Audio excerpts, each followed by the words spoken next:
presidente tem um outro abacaxi para descascar, e não só ele, mas a equipe econômica de modo geral, porque nós observamos no fim de 2021 a movimentação dos auditores da Receita Federal, reivindicando ali reajuste de salários, depois da confirmação do reajuste para policiais federais, e agora a gente já começa o ano com outra categoria de servidores, ameaçando protestos, exonerações em massa, como ocorreu na Receita Federal, que são os funcionários do Banco do Brasil, que também não ficaram nada satisfeitos com o reajuste do pessoal da Receita Federal, né, Orengo?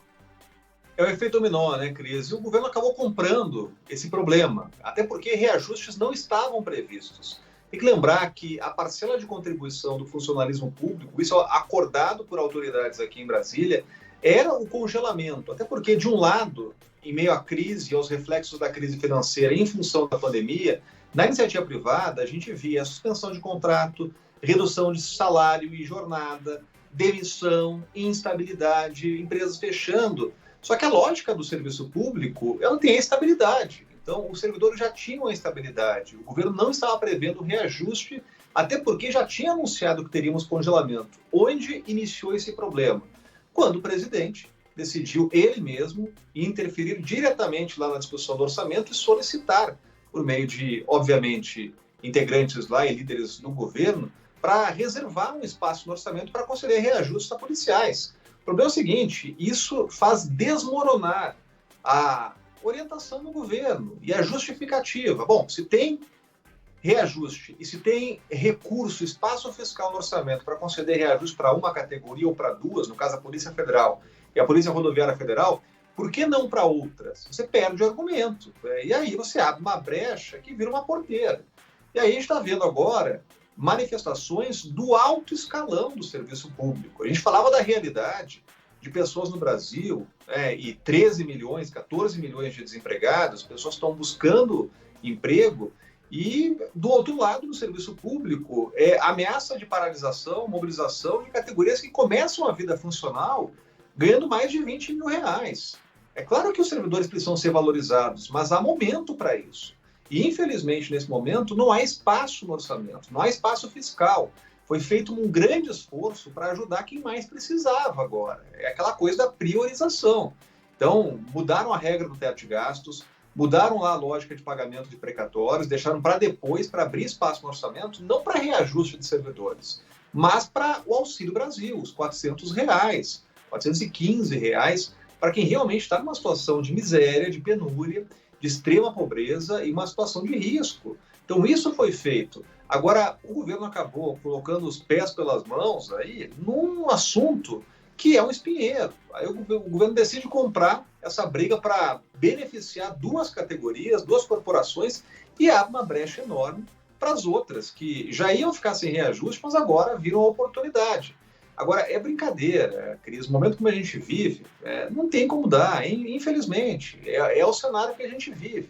Eu digo que é brincadeira, uma categoria que ganha mais de 20 mil reais, nesse cenário, ameaçar parar o Brasil. Né? Não só os auditores da Receita, como também servidores do Banco Central, outros servidores de alto escalão.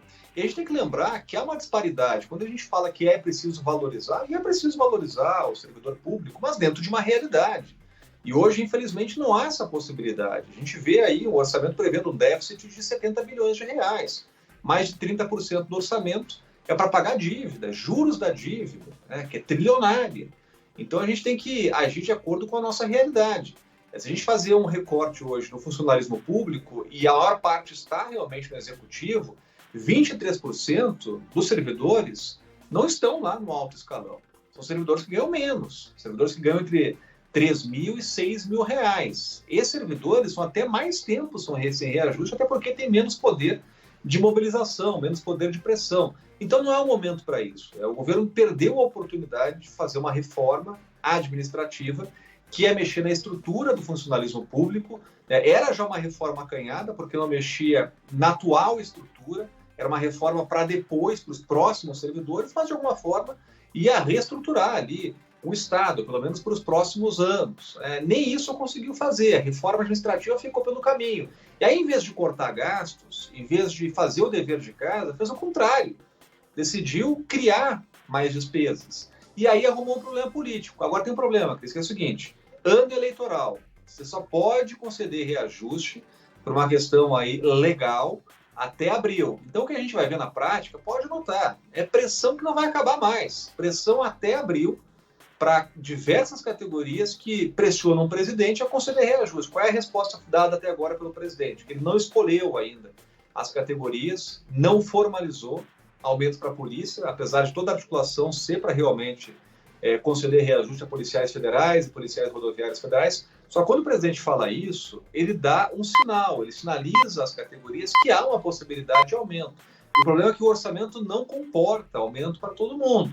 Então é aquela coisa, quem gritar mais pode levar alguma coisa. Os auditores da Receita, que estão lá na ponta, cuidam de exportações e importações, e quando param, quando fazem esses movimentos, o Brasil deixa de crescer, ou não cresce como esperado. Eles têm esse poder de ter um resultado e uma reação muito grave, uma política de paralisação, mas eles querem lá R$3.000 de um auxílio produtividade. Imagina só, para categorias que já iniciam a carreira ganhando mais de R$20.000 e tem estabilidade.